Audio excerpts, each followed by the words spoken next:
नमस्कार भाइयों, मैं विजय तस्वीर, बॉलीवुड न्यूज़ स्टेशन पे आप कोई भी प्रोग्राम मेरा music launch, film screen and Bollywood star interview, मैं हर नई चीज़ लेके आता हूँ अपने बॉलीवुड न्यूज़ स्टेशन पे। और आज जो है म्यूज़िक लॉन्च है, टुडे मीडिया इनवाइट है। हाँ, तो मैं आपसे कुछ कहना भूल गया था। ये जो है आज प्रेस कॉन्फ्रेंस है with stars cast Irish films present Uberman web series streaming on MX Player। It's Irish music song launch to Junoon सा सॉन्ग माइंड ब्लोइंग। और अभिषेक और लवीना ईशानी, आगे देखते हैं क्या होता है। काफ़ी स्टार कास्ट आ रही है, मैं आपको अपने चैनल पे इसको दिखाऊंगा। Thank you.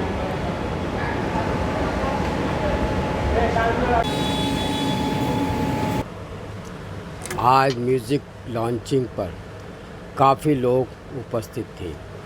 दिल्ली से ये लोग आयरिश कंपनी के करता धरता सभी लोग उपस्थित हैं। नाम बड़े और दर्शन छोटे। सपना तो है कुछ बड़ा बनने का, मगर बगैर दान पुण्य के राजा नहीं बना करते। साथ में धर्म कर्म भी है। अतिथि देवो भवो की कमी थी। कुछ लोगों का मानना है, हम तो यही कहेंगे, सबका साथ तो चाहिए, सबका विकास नहीं। को कुछ लोग ज़्यादा बिलीव करते हैं, बाकी आपको अंदर सब देखने को मिलेगा। वेब सीरीज़ प्रोड्यूसर लोग खुद की तारीफ़ का फैशन चल निकला है यूट्यूब पर। हम तो यही कहेंगे, ऊंची दुकान पर नकली सामान। भारत का चौथा स्तंभ मीडिया, जिसको मान सम्मान देना, वो आपके लिए जीता है और आप अपने लिए जीते हैं। जय हिंद, जय महाराष्ट्र।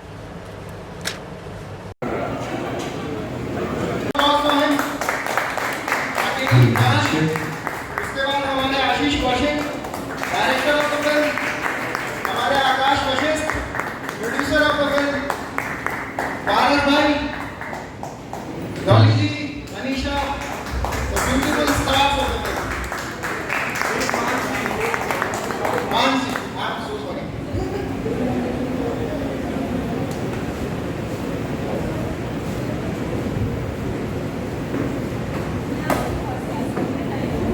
कुछ फोटोज हो रहे हैं फटाफट, सुंदर मेरे एक वार्तालाप सेशन करते हैं। सुंदर फोटो के लिए जितना टाइम लगे उतना टाइम ले लीजिए। One more safety.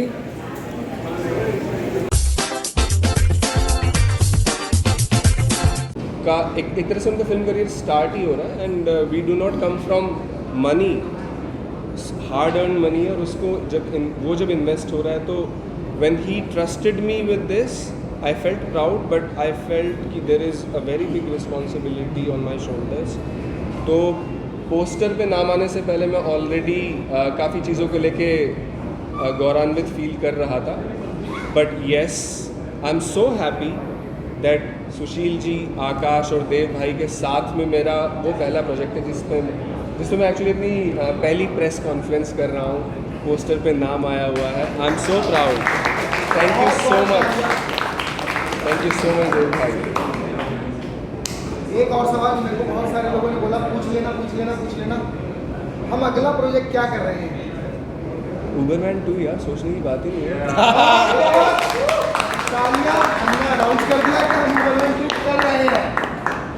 उबरमैन 2, और एक्चुअली इस समय मेरी और भी ज़्यादा अब मैं इसको कैसे संभालूं? नहीं, वो डर या वो सब चीज़ें कायम रहनी चाहिए, क्योंकि जिम्मेदारी सबकी है। और जब इतना प्यार मिलता है तो वो जिम्मेदारी बढ़ जाती है कि आप उससे ऊपर ही जाएं, बहुत नोच ऊपर जाना पड़ेगा। तो ठीक है, होना भी चाहिए। पॉजिटिव डर है। कर्ण ने कहा था ना कि जो डरते नहीं वो काट के योद्धा होते हैं। हाँ। तो या आपने बहुत अच्छी वेरिएबल करना चाहिए रियल लाइन में सब आपने zero मुझे है। फिर से सांत्वना देके एकदम कंफर्टेबल कर दिया। Thank you. अब मेरा एक बहुत अहम सवाल है। ऊबरमैन अभी हमने 3 स्टेट्स में देखा, क्या हम ऊबरमैन को साउथ से कश्मीर तक दिखा पाएंगे? आइडिया बुरा नहीं है। ये तो ये दोनों बता पाएंगे क्योंकि देखो सबसे पहले तो प्रोड्यूसर बताएगा। अरे सर, प्रोड्यूसर तो आप बनाइए, लिखिए, हम आसमान ही छुएंगे। कंफर्मेशन आया है।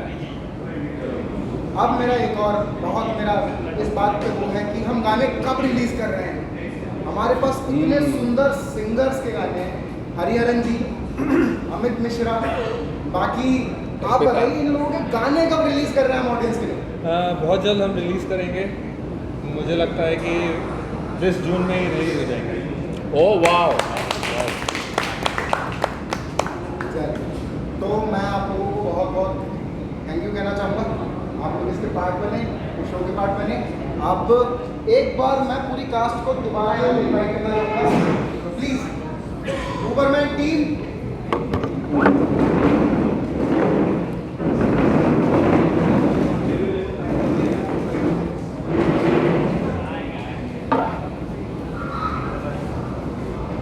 मैं चाहूँगा सुशील जी ने बोला हुआ है। सुशील जी के लिए बहुत बहुत तालियां।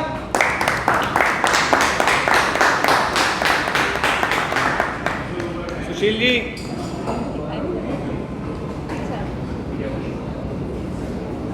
अगर आप लाइट लेने को स्पॉटलाइट फॉर्म कर रहे हैं और शूट चलते चलते बहुत साइलेंटली ऑलमोस्ट सेम मोमेंट पे मैंने और सुशील जी ने मुझसे कहा कि ये यूट्यूब की वेब सीरीज़ तो नहीं है, एक फिल्म है।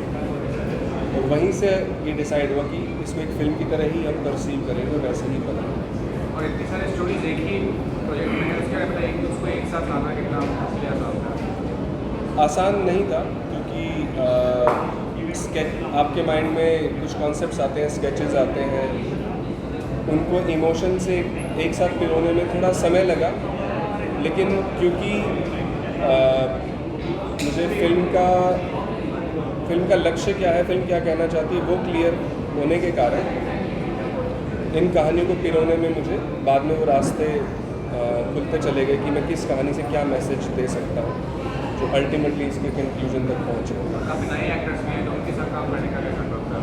कितने नए एक्टर्स हैं जिनमें एक्टर हैं? ये लोग एक्चुअली नया हमारे साथ में कुछ एक्टर्स नहीं गए थे, बट ये लोग सीजन एक्टर्स हैं, पहले से ही एक्टिंग करते आ रहे हैं, राइट? कोई फर्स्ट टाइम तो था नहीं इसमें, राइट? तो और मुंबई में मतलब सिनेरियो है बहुत प्रोफेशनल, तो क्या कहते हैं, कैसा अनुभव था मुंबई का? सॉरी मैं सुन मुंबई में प्रोफेशनल सिनेरियो भी है, फ्रॉड है, काफ़ी सारे केसेस होते हैं, उसके बारे में बताइए कैसा अनुभव था यहाँ का जो आपको मिले क्रिएटिव लोग से मिले होंगे आप यहाँ के? मुंबई में बहुत सारे फ्रॉड्स होते हैं, लोग आ जाते हैं दूर से और उनके साथ वो Actually- टच रहा, वो एक्चुअली वो हम बॉम्बे के साथ टच हमारा इस फिल्म को लेकर रहा ही नहीं। ऐसा वाला टच नहीं तब था। हम दिल्ली से कहानी शुरू हुई, दिल्ली में बननी शुरू हुई और दिल्ली से हम करके फिर पोस्ट वोस्ट के लिए हम लोग बॉम्बे आए, तो उसमें तो हम बच गए। या ऐसा नहीं है बॉम्बे में से फ्रॉड बैठे हैं, सारे फ्रॉड है ऐसा नहीं है, बट हाँ कि उसकी ज़रूरत सी नहीं पड़ेगी किसी से, इनिशियल लेवल पे हम जानकारी लें किसी से, तो हमें पता था हमें क्या करना है, तो हम लोग वहाँ से शुरू होते हैं। एक्चुअली मुझे इसमें एक चीज़ क्या लगती है, बॉम्बे से ऑब्वियसली बाद में हम पोस्ट के दौरान या फिर रिलीज़ के लिए जितना जुड़े, जैसे अरशद भाई से जुड़े बाद में, तो क्योंकि प्रोजेक्ट ईमानदार था तो उसको पसंद करने वाले लोग भी ईमानदार थे जो इसके साथ जुड़ते चले गए। तो हमें भगवान की दया से कभी ऐसी कोई दिक्कत फील नहीं होती। सेट पर कोई यादगार पल जो आप लोग शेयर करना चाहें? कुछ ऐसा बहुत हो, सारे हैं। उसमें से एक शेयर कीजिए। अब वैसे तो बहुत सारे मोमेंट हैं, क्योंकि मेरे लिए अब एक बार सुशील ने मुझे पूछा था कि भाई तुम तो इतनी सारी बड़ी बड़ी प्रोजेक्ट कर चुके हो बड़े प्रोडक्शन के साथ, और यहाँ पे बहुत छोटा सा शहर, आकाश ने ये बात कही थी कि ये तो बहुत छोटी सी यूनिट है, तो कैसा फील आ रहा है? मैंने कहा यार ये मुझे यहाँ पे टीम दिख ही नहीं रही है, मुझे यहाँ कोई भतीजा दिख रहा है, मेरा बचपन का दोस्त दिख रहा है और अपने ही अपने दिख रहे हैं, तो ऐसा लग रहा है जैसे मैं अपनी फिल्म बना रहा हूँ। तो वहाँ पे वो लग्जीरियस होना है या कुछ अभाव दिख ही नहीं रहा था। तो वो एक बहुत ब्यूटीफुल बात थी कि आप इतने बड़े सेटअप में काम करने के बाद भी जब इतने पे करते तो काम वैसे ही हो रहा है जैसा होना चाहिए।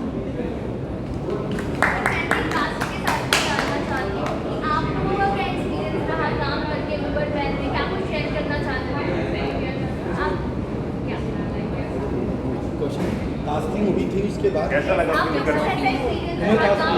एक्सपीरियंस बहुत अच्छा था। आशीष भाई को मैं 2016 से मतलब इनके साथ काम कर रहा हूँ जब मैं दिल्ली में था, एंड अपॉर्चुनिटी मिली इस सीरीज़ में काम करने का।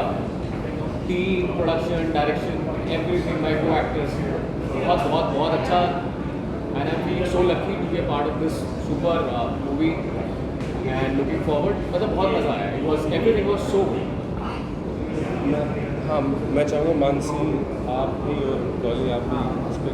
एक्चुअली मेरा जो शूट था वो और लोगों के शूट के शायद बाद हुआ, तो मैंने उससे पहले इतनी तारीफ सुन ली थी कि मुझे जाते हुए लगा ही नहीं कि मैं शूट करने जा रही हूँ। मुझे भी सर जैसा बोल रहे हैं ना, बिल्कुल फैमिलियर फील हुआ। और शूट में मेरा जो सीन है वो गाड़ी के अंदर ही है, तो मुझे तो इतना कंफर्ट फील हुआ कि मुझे आराम से बैठाकर शूट कर रहे हैं और बहुत इजी रहा। और बाद में जब मैंने देखा तो मुझे खुद लगा कि इतने अच्छे रिएक्शंस आ गए तब भी। और ये सर की तारीफ़ की बात है कि सर ने जो अभी बोला कि जो कास्टिंग हुई है वो सर ने बिल्कुल ऐसे करी है कि ये कैरेक्टर इसी में फिट होगा।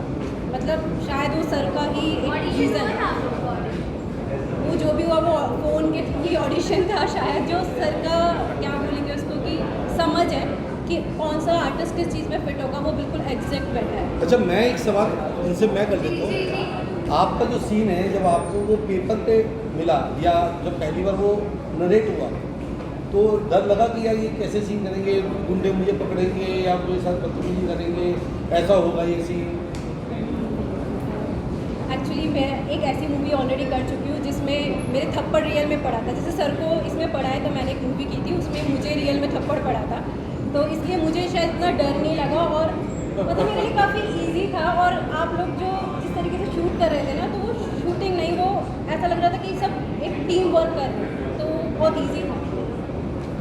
डॉली के पास होगा कुछ मसाला नहीं सर, फिजिकली डिमांडिंग। आपको ये कैरेक्टर कैसे मिला, कैसे? मैं इनसे एक बार ये इनका एक्सपीरियंस एज एन एक्टर, क्योंकि इनका फिजिकली बहुत डिमांडिंग रोल था, तो आपका एक्सपीरियंस क्या रहा?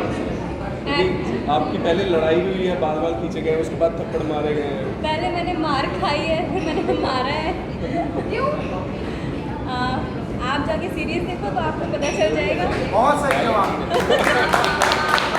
मैंने सोचा मुझे कुछ क्यों मिल जाएगा, आपने तो कह दिया देख लो। एक्चुअली मारा मैंने सर को है उस सीरीज में, और मुझे बहुत डर लग रहा था कि सर को सच में ना लग जाए, क्योंकि मुझे 22 थप्पड़ मारने थे और मैं तो शायद ज़्यादा ही मार दिए, काउंट नहीं किए थे, और उसमें से एक तो सर को लग गए, जिसके लिए आई एम सॉरी। बट एक सबसे अच्छी चीज़ थी सेट के ऊपर कि वहाँ पर बहुत कंफर्ट जोन था, कि मतलब चाहे वो एक्टर हो, डायरेक्टर हो, प्रोड्यूसर हो, एडीज हो, कोई भी हो, वो ऐसे कि नहीं ये हमारा काम है, हम यही करेंगे, या फिर इसका काम है वही करेगा, ऐसा नहीं था कि ये हम सबका काम है और हम सबको मिलकर तब ये काम करना है, और हम सब लोगों ने मिलकर टीम वर्क किया और उसी वजह से एक कंफर्ट जोन मिला। एंड एक मुझे आज अब एक चीज़ रियलाइज़ हुई कि एक कॉमन चीज़ मेरे साथ हुई है कि मैं मुंबई में रह रही हूँ, यहाँ पर काम कर रही हूँ, इतना सारा काम मैंने किया है, बट जो मेरी पहली मूवी थी वो मैं दिल्ली में जाके मैंने की थी भूमि, और ये मूवी में जब मैं दिल्ली में गई हूँ तो तब मुझे मिली है और मैं वापस मुंबई आ गई। तो शायद मुझे दिल्ली में जाके काम मिलता है, अच्छा फिर मैं मुंबई आ जाती हूँ। अब अगली फिल्म मिलेगी डॉली की दिल्ली। मुझे थोड़ी कास्ट के साथ काम करके आपको कैसा लगा, कितना कुछ आप लोगों को झेलना पड़ा? आप मुझसे मुझे एक्चुअली कास्ट ही मुझे झेलनी थी शायद। नहीं, मुझे बिल्कुल भी नहीं झेलना पड़ा। इससे पहले अभी पीछे मेरे एक और एक्टर फ्रेंड बैठे हुए हैं, सुजीत, ब्रिलियंट एक्टर। तो उनको भी एक दो लोगों ने बोला कि यार ये बड़ा कैरेक्टर है, बहुत ही रिजिड है, ये हिलने ही नहीं देता या कुछ करने ही नहीं देता। लेकिन मेरा सोचना ये है कि जब एक्टर वास्तव में सही काम कर रहा होता तो शायद डायरेक्टर को अपना मुंह बंद रखना चाहिए, क्योंकि रूल है कि एडिटर फिल्म को कंट्रोल करता है, डायरेक्टर फिल्म को होने देता है। वो सही दायरे से बस बाहर ना जाए, उसको सिर्फ इतनी निगरानी रखनी है। मैंने इतना ही किया और इन एक्टर्स ने कमाल किया। नहीं, ये बिल्कुल सही बात है, लेकिन होता यह कि जब आपके डायरेक्टर के मन मुताबिक एक्टर मिल जाता है और वो उसकी बात, भाषा या बात को समझ रहा होता है, तो काम बहुत इजी हो जाता है, इसमें कोई शक नहीं है। बट इसके पीछे भी डायरेक्टर का ही हाथ होता है कि वो उसका ब्रीफ वो कैसे दे रहा है। वो आशीष की एक चीज़ बहुत अच्छी थी कि वो सीन से पहले जब ब्रीफ देता था कि सीन ऐसे है और ऐसे है, ऐसे ऐसे, तो वो इतना घुस जाता था कि उसे निकालने में बहुत मुश्किलें नहीं आती थी और बहुत आसानी से या बहुत मज़े के साथ वो निकलता था। तो ये बड़ा अच्छा हमारा काम आसान हो जाता था कि जिस तरह की नरेशन आती थी डायरेक्टर से, हमारा काम डन हो जाता था, जो उन्होंने बोल दिया वैसे। जी सर। क्वेश्चन ये है कि ओवरमैन जो फिल्म बनी है और आज के जो ऑडियंस को इसके बारे में क्या मैसेज देना चाहिए?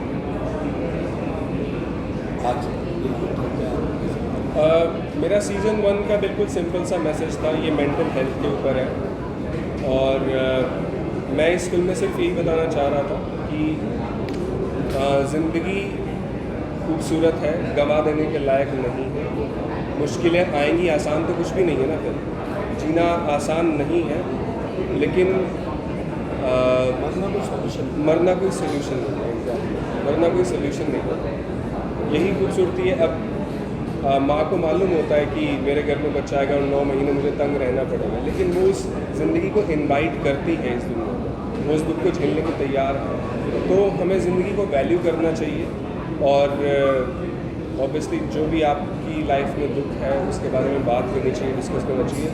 सोल्यूशन निकलेंगे, अगर सोल्यूशन नहीं निकलते तो एटलीस्ट जीने के कोई और रास्ता ज़रूर निकल के आएगा। Is what I definitely. तो इसको रैप करते हैं और कोई वो